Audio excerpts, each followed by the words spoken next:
সম্মানিত ভিউয়ার্স, আসসালামু আলাইকুম ওরহমতুল্লাহ। আপনারা দেখছেন আমাদের ড্রিম অ্যাগ্রো ফার্মের গরুগুলো। এখন ঠিক দুপুরবেলা প্রতিদিনের কাজের অংশ হিসেবে গরুর ঘর পরিষ্কারের কাজ চলছে। এটা আমাদের খামারের একটি সাধারণ কিন্তু খুব গুরুত্বপূর্ণ একটি কাজ। দেখছেন সুস্থ ও স্বাভাবিকভাবে গরুগুলো খামারে আছে আর চলছে নিয়মিত পরিচ্ছন্নতার কাজ।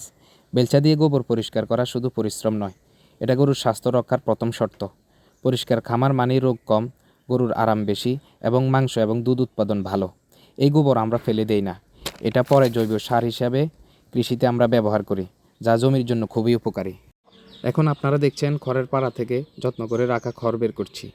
একজন কৃষকের কাছে এই খড় শুধু শুকনো ঘাস নয়, এটা সারা বছরের সঞ্চয় আর অবলা প্রাণীগুলোর খাবারের ভরসা।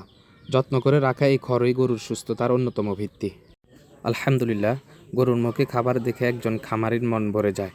এই অবলা প্রাণীগুলো কথা বলতে না পারলেও ভালোবাসা আর যত্ন ঠিকই অনুভব করে। একজন কৃষক বা খামারির আসল সুখ এখানেই, গরুগুলোকে শান্ত মনে খাবার খেতে দেখা।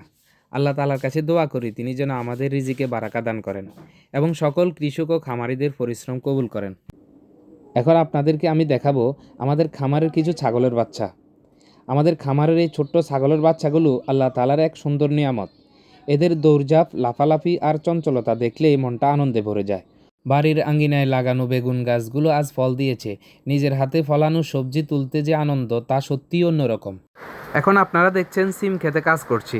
কোদাল দিয়ে গাছের গোড়ায় মাটি দিয়ে দিচ্ছি যাতে গাছগুলো শক্ত হয় এবং ভালোভাবে বেড়ে উঠতে পারে। কৃষকের পরিশ্রমই হলো ফসলের আসল ভিত্তি। একটু যত্ন আর পরিশ্রমে এই সবুজ ক্ষেত একদিন ভরে উঠবে সিমের ফলনে।